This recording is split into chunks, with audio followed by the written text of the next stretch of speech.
And we're going to move on to If the Cap Fits. Now, he's a really nice horse, and this is very early in the season, so this is the Coral Hurdle at Ascot. I'll probably be going there this season unless Kenboy comes over for the Betfair Chase, but here we can see, I think it might have been Raven Black was out miles in front. If the Cap Fits at the beginning of this clip's on the corner, he's coming up. Old Guard's there. We Have a Dream, I think, is the Munir horse. But you can see If the Cap Fits running here, and look at him staying on. And it was after this point, loads of people were banging on about the fact this is a Stayers Hurdle horse. Can't wait to see him stepped up in trip. Can't wait to see him go over 3 miles. And he's won this nicely, and he's going away. It was a quick pace. It shows he's still got some speed. You know, I think this was a really good performance from him. And he'll definitely start in this race, or the Coral Hurdle, again next season. Now, he's running against some of the similar horses that he ran against the race before, although we've got Little Rockefeller in here, so he's got Old Guard on his outside. But here you can see that he's being ridden. This is over a shorter trip than the 3 miles that he would contest if he went Stayers Hurdle route. He's being cajoled along, and he's not losing position with respect to Old Guard, but he's obviously not gaining on him. And where I mentioned in the last race that he's still got a bit of speed about him, he obviously has still got some speed about him.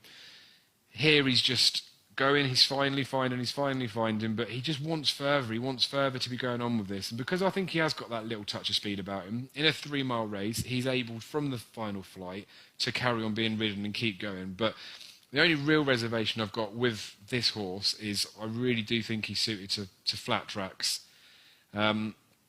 You can see there that he's just behind Little Rockefeller, and he's starting to keep going now. He's starting to stay on a bit more. And in the end, although he's beaten in the race, and obviously he was paddling from a long way out, you'll see as they cross the line here, he's definitely getting closer and closer to the one in front. I think it was Vision to Flow that day. I thought that was a reasonable performance. But obviously at Aintree, he stepped up to 3 miles. He skipped Cheltenham, and I believe that was because he's not going to suit Cheltenham, although they're going to aim for that Stayers Hurdle this year. But there's the other races they can pick up on the way. And we can see in here that he's prominent to the front runners in there. And I know Sam Spinner ran a big race at Cheltenham. Apples Jade didn't run all of her race at Cheltenham, but she's there leading the front pack.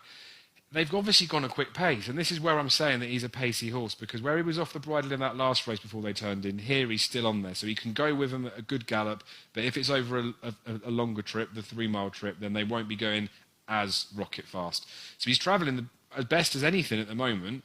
And the big thing with this is, Noel Feely's very smart. He switches him out to the middle because Apples Jade's coming across. And a lot of people talked about Apples Jade's mistake at the last, costing her the race.